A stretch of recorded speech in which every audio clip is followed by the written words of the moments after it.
A finales de la semana pasada, el Observatorio Nacional Ciudadano, que es un organismo de la sociedad civil que se dedica a analizar las cifras delictivas en México, las cifras de violencia en el país y recomendar una serie de acciones y de reflexiones en torno de este flagelo que lleva años golpeando a México, bueno, pues ha hecho un análisis de los primeros 6 meses en cuanto a las cifras delictivas de México, precisamente en este 2021. Y voy a platicar esta mañana con Francisco Rivas, él es director general del Observatorio Nacional Ciudadano. ¿Cómo está, Francisco? Qué gusto saludarle. Buenos días. ¿Qué tal, Martín? Un gusto saludarte, saludar a tu auditorio. Cifras pues tan representativas y sobre todo demoledoras de cómo está la realidad nacional. Estamos hablando en términos generales. El hecho de decir que cada 15 minutos es asesinada una persona en México, o cada 8 horas hay un feminicidio en el país, cada 12 horas hay un secuestro en México o hay una víctima de trata de personas y cada hora hay una extorsión en el país. Bueno, pues habla de un panorama que lejos de ser controlado y sobre todo que se disminuyan estas cifras, lamentablemente no ha sido así, ¿no? Efectivamente, uno de los aspectos que tenemos que marcar es que la realidad es diferente a lo que nos cuenta la narrativa oficial.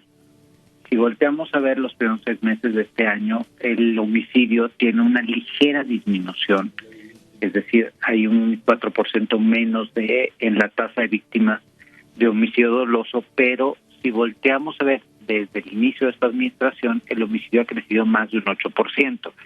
Eso nos dice que en realidad las cosas no están mejorando.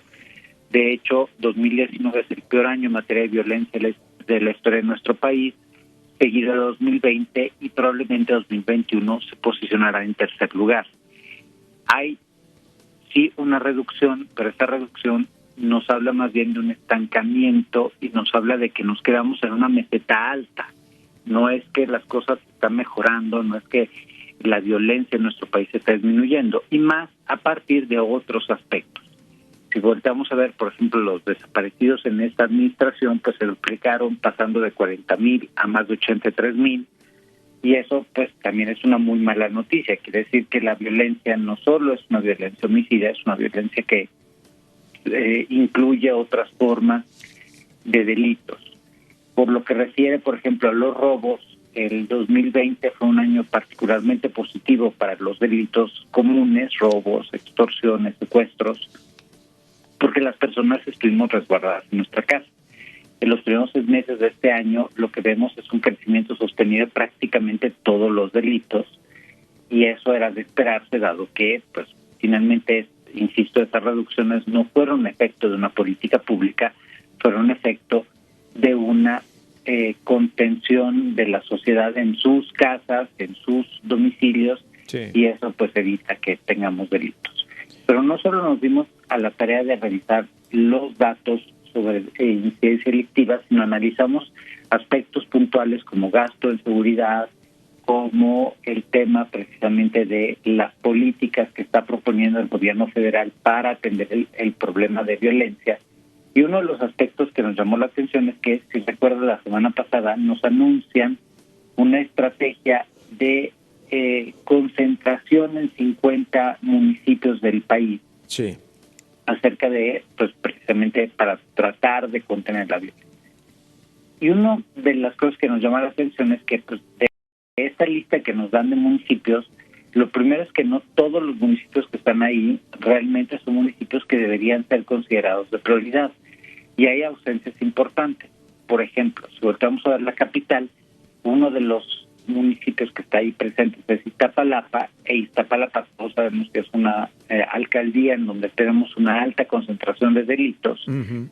Lo malo es que si volteamos a ver en términos de tasas, es decir, de proporcionalidad de delitos respecto al número de habitantes, pues vemos que Iztapalapa no es una de las entidades, pero una de las alcaldías más problemáticas. De hecho, por ejemplo, en la capital mexicana, la alcaldía que siempre es el primer lugar en homicidio es la alcaldía Venustiano Carranza, seguida de Cuauhtémoc o en su caso de Tláhuac, que son los que siempre se pelean en el segundo lugar. Y ni Cuauhtémoc ni Tláhuac está en esta definición de los 50 municipios. Y si quisiéramos decir cuál es la alcaldía más peligrosa de la ciudad, es Cuauhtémoc, definitivamente, porque es la que concentra la mayor cantidad de primeros lugares a nivel local, es decir, comparado con las otras alcaldías de la Ciudad de México. Claro. Es la alcaldía que tiene más problemas de robos, de secuestros, de extorsiones, y no está incluida. Entonces, realmente no se entiende cómo definieron este mapa, este panorama de los municipios más peligrosos del país. El presidente de la República ha dicho que su política para combatir al crimen organizado, más que ser una confrontación con las mafias que hoy dominan amplias regiones del país, hoy, precisamente en estas horas, estamos viendo, por ejemplo, en Magdalena de Quino, Sonora, como un grupo criminal mantiene tomada prácticamente la población ante la inacción de la autoridad. Entonces, hay una percepción de que en este gobierno, a diferencia de los anteriores, no hay confrontación directa con los cárteles de la droga. El presidente ha dicho desde el inicio de su administración, hace casi 3 años, que con programas sociales, que incluyendo a los jóvenes en programas como Sembrando Jóvenes Construyendo el Futuro o Sembrando Vida, van a quitar a los jóvenes de las manos del crimen organizado y los van a reinsertar a la sociedad, y que hay que llevar las cosas en paz y que mejor hay que abrazarnos y no dispararnos con un arma. Evidentemente hay una percepción de que hay una parálisis federal, hay una parálisis nacional en las políticas de combate al crimen organizado y a los diversos delitos, que es la manifestación cotidiana del poderío que tienen estas organizaciones criminales en México, ¿no? Efectivamente, y aquí también hay un aspecto que hay que aclarar. Que el presidente diga que su política es una política de abrazos no significa que la política sea una política de abrazos. Si volteamos a ver las confrontaciones que ha habido entre el gobierno federal y los delincuentes, pues nos damos cuenta que los abrazos ahí no hubo espacio para ellos. Pero pues esa narrativa sí genera una incapacidad de las fuerzas federales de tomar decisiones puntuales y de generar precisamente una estrategia de combate directo. Nosotros hemos señalado, por ejemplo, creo que uno de los casos más lamentables es el caso de Michoacán, como en Michoacán tenemos narcobloqueos al lado prácticamente de los retenes de los soldados y nadie hace nada. O sea, la situación, por ejemplo, en Tierra Caliente se ha vuelto insostenible desde hace varios meses y las fuerzas federales ahí están y no hacen absolutamente nada.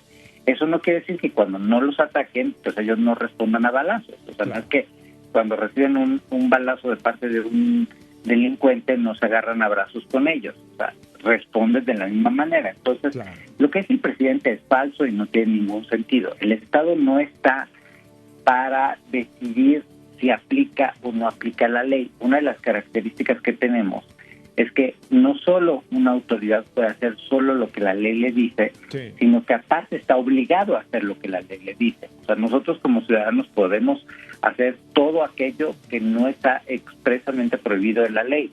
La diferencia es que el gobierno tiene que hacer exactamente lo que dice la ley. Y aquí, pues no puede permitir un gobierno, ningún gobierno, que los delincuentes se hagan del control del territorio nacional. Y pues recordarás que cuando se fue el ex embajador Landó, presentó un documento devastador en donde nos decían que prácticamente el 40% del país estaba en mano al narcotráfico. A mí me pareció incluso conservador. Yo creo que hay partes del país que están en absoluta ingobernabilidad y las decisiones que está tomando este gobierno van a ser absolutamente negativas para todos los ciudadanos. Claro. Finalmente, Francisco, de seguir esta tendencia que ustedes con cifras oficiales plasman en esta primera radiografía del primer semestre de 2021, de seguir esta tendencia, ¿qué esperamos en el segundo semestre y qué esperamos en el año? ¿Podría ser 2021 el peor año en la historia delictiva y de violencia del país?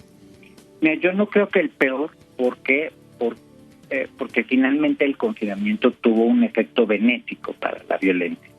Es decir, el número de homicidios que seguimos viendo en el país es una cantidad muy alta, una proporcionalidad muy alta de los homicidios que están relacionados con delincuencia organizada, no con delincuencia común.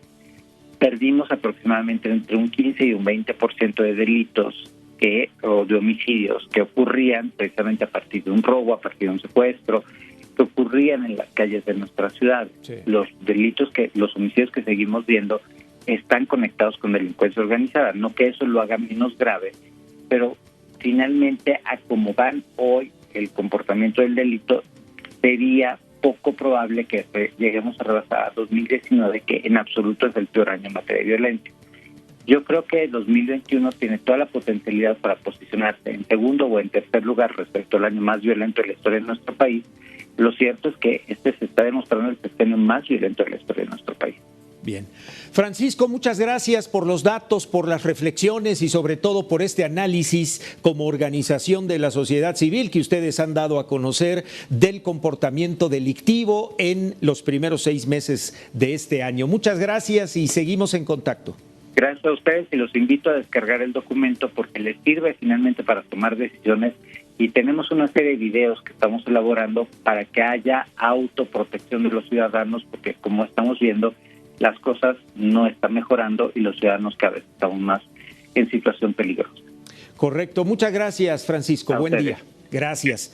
Francisco Rivas, que es director general de Observatorio Nacional Ciudadano.